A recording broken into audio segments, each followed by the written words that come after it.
Inter Milan এবার champions লিগের ফাইনালে ওঠায় ব্যালন ডি'অর দৌড়ে টিকে আছেন লাউতারো মার্টিনেজ। অধিনায়কের আর্মব্যান্ডে দারুণ খেলছেন পুরো মৌসুমে। মার্টিনেজ এ পর্যন্ত 25 গোল এবং 8 অ্যাসিস্ট করেছেন। চ্যাম্পিয়ন্স লিগে 9 গোল করে ইন্টারের হয়ে এক মৌসুমে সবচেয়ে বেশি গোলের রেকর্ডে স্যামুয়েল ইতোকে ছাড়িয়ে গেছেন। সিরিয়াতে 36 ম্যাচ শেষে নেপোলির চেয়ে 1 পয়েন্ট পিছিয়ে আছে ইন্টার। শেষ 2 রাউন্ডে হবে লিগের ফয়সালা। লিগ জয়ে বড় চ্যালেঞ্জের মুখে মার্টিনেজের ইন্টার। এর আগে ইতালিয়ান কাপের সেমিফাইনালে ইন্টার হেরেছে এসি মিলানের কাছে। তবে লাউতারো মার্টিনেজকে ব্যালন ডি'অর জিততে হলে এখন ইন্টারের হয়ে চ্যাম্পিয়ন্স লিগের শিরোপা জয় ছাড়া বিকল্প নেই। লিভারপুলের প্রিমিয়ার লিগ জয়ের প্রধান নায়ক মোহাম্মদ সালাহ। ফুটবল রাইটার্স অ্যাসোসিয়েশনের ভোটে মৌসুমের সেরা খেলোয়াড় হয়েছেন 90% ভোট পেয়ে। মৌসুমে এ পর্যন্ত 36 গোল করার পাশাপাশি 28 গোল করিয়েছেন সালাহ। যদিও চ্যাম্পিয়ন্স লিগে দুর্দান্ত শুরু করলেও লিভারপুল ছিটকে গেছে রাউন্ড অফ 16 থেকে। এতে ব্যালন ডি'অর লড়াইয়ে কিছুটা পিছিয়ে পড়েছেন সালাহ। 1995 সালে জর্জ ওয়ের পর এখনও কোনো আফ্রিকান খেলোয়াড় ব্যালন ডি'অর জিতেনি। সালাহ কি পারবেন সেই স্বপ্ন পূরণে? 1963 সালে লেভিয়াসিন একমাত্র গোলকিপার হয়ে ব্যালন ডি'অর জিতেছিলেন। এরপর কেটে গেছে 62 বছর। কোনো গোলকিপার এই মর্যাদাপূর্ণ ট্রফি হাতে তোলার কৃতিত্ব দেখাতে পারেননি।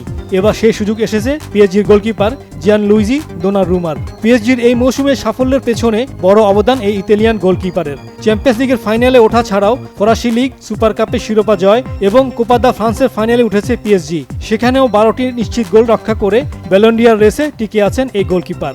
মৌসুমে 12টি নিশ্চিত গোল রক্ষা করে ব্যালন ডি'অর রেসে টিকে আছেন এই গোলকিপার। বার্সেলোনার ব্রাজিলিয়ান উইং রাফিনিয়ার জন্য অসাধারণ একটি মৌসুম যাচ্ছে। 37 গোল এবং 25 অ্যাসিস্টই বলে দিচ্ছে বার্সেলোনার সাফল্যের পেছনে কতটা ভূমিকা রেখেছেন রাফিনিয়া। চ্যাম্পিয়ন্স লিগেও সর্বোচ্চ 13 গোল তার। লা লিগা, সুপার কোপা, কোপা দেল রে ট্রেবল জয়ের নায়ক যদি এবারও ব্যালন ডি'অর জিততে না পারে, সেজন্য চ্যাম্পিয়ন্স লিগের সেমিফাইনাল থেকে বার্সার বিদায়ী হবে বড় কারণ। ব্যালন ডি'অরের 70 বছর ইতিহাসে কোনো ফুটবলার 21 বছরের আগে এই ট্রফি জিততে পারেননি। কিন্তু বার্সেলোনা বিস্ময় বালক লামিনে ইয়ামালের দুর্ভাগ্য এবার চ্যাম্পিয়ন্স লিগের সেমিফাইনালে ইন্টারের কাছে বার্সেলোনার বিদায়ে ব্যালন ডি'অর রেসে কিছুটা পিছিয়ে পড়েছেন এই তরুণ তুর্কি। মাত্র 17 বছর বয়সে যে ফুটবল নৈপুণ্য দেখাচ্ছেন তাতে এখনই ভবিষ্যতের মেসি হয়ে উঠেছেন। ইয়ামাল 17 গোল এবং 25 অ্যাসিস্টের সাথে স্প্যানিশ লিগ জয় প্রায় নিশ্চিত। ট্রেবল জয়ের নায়কের দারুণ সুযোগ আছে বছরের সেরা ব্যক্তিগত ট্রফিটি জয়ের। এই মৌসুমে পিএসজির হয়ে দারুণ খেলছেন উসমান দেমবেলে। পিএসজির জার্সিতে নিজের দ্বিতীয় মৌসুমে নিজেকে খুঁজে পেয়েছেন দেমবেলে। ক্লাবের হয়ে ফরাসি লিগ শিরোপা জয় এবং চ্যাম্পিয়ন্স লিগের ফাইনালে ওঠার পথে দলের প্রধান কাণ্ডারি হয়ে উঠেছেন দেমবেলে।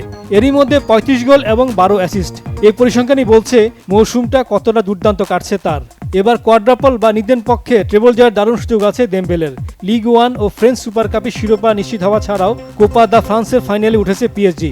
এর সাথে ইন্টার মিলানকে হারিয়ে পিএসজি চ্যাম্পিয়ন্স লিগ জয় করলে এবার ব্যালন ডি'অরের জন্য সবচেয়ে বড় দাবিদার হবেন ওসমান দেমবেলেই। Saifur Rahman Chowdhury, Bangla vision, sports desk.